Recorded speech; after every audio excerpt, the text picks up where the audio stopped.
ভাই, মাইয়াটা কয়দিন ধরে শুধু ডাল দিয়ে ভাত খেয়ে রোজা রাখতেছে। ডাল দিয়ে ভাত খেয়ে রোজা রাখতে মাইয়াটার অনেক কষ্ট হয়। তাই তো বাজারে আসছিলাম একটা মাছ কিনতে। ভাই ওর নেকা কথায় কান দিয়েন না। আরে বেটা, তুই এখানে দাঁড়ায় দাঁড়ায় আমার কাস্টমার নষ্ট করতেছিস কেন? যা সর। আরে ভাই, আপনি এই ভাইটার সাথে এরকম খারাপ ব্যবহার করতেছেন কেন? আরে ভাই, খারাপ ব্যবহার করবো না তো কি করবো? হ্যাঁ কয় হ্যাঁ 1200 টাকার মাছটা কাটতে 200 টাকার মাছ দিতাম। এখন আপনিই কোন হ্যাঁ কে এই জায়গায় মাছ কিনতে আইছে, হ্যাঁ তো এই জায়গায় ফাইজলামি করতে।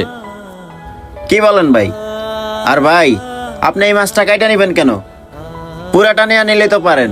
ভাই, আমার কাছে তো এতগুলো টাকা নেই। আমার কাছে আছেই মাত্র 200 টাকা। আর এই মাছটা তো মেলা দাম। আর এই মাছটা আমি নিতে চাইতাম না ভাই, কিন্তু আমার মেয়েটা না ওই মাছটা খাওয়ার জন্য অনেক বায়না করতেছে। তাই তো আমি ভাইটাকে বলছিলাম ওই মাছটা কেটে ওখান থেকে 200 টাকার মাছ দিতে। ভাই, ওনার কোনো দোষ নেই, আমারই ভুল হয়ে গেছে।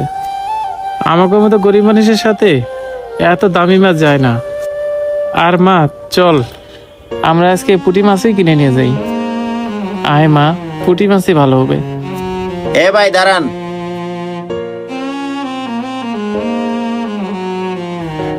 ভাই, এই মাছটা ওনাকে দিয়ে দেন, আমি টাকা দিতেছি। এই লন। ভাই, এই মাছটা আপনি নেন। এই মাছটা দিয়ে আপনার মেয়েকে ভাত খাওয়াইন। ভাই, এই মাছটা আমি নিতে পারবো না, আমার কাছে তো এতগুলো টাকা নেই। ভাই, আপনার কোনো টাকা দিতে হবে না। আপনার মেয়ে যেহেতু আশা করছে, আমি আপনার মেয়েকে এই মাছটা কিনে দিলাম।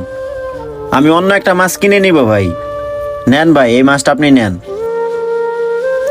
ভাই, আপনাকে অনেক ধন্যবাদ। আজকে আপনার ওসিলায় আমার মেয়েটা সিয়ারিতে এই বড় মাছটাতে ভাত খেতে পারবে ভাই।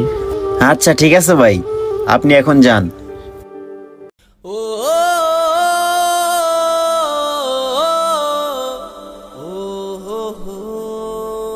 ভাই জি ভাই।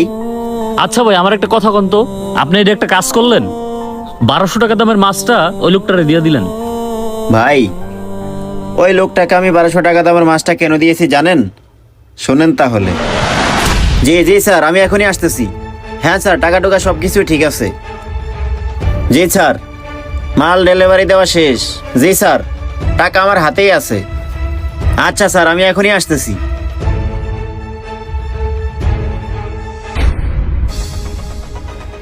আরে, লোকটা টাকাগুলো পড়ে গেছে, লোকটা মানে টের পায় নাই। এই ভাই, আপনার টাকা পড়ে গেছে।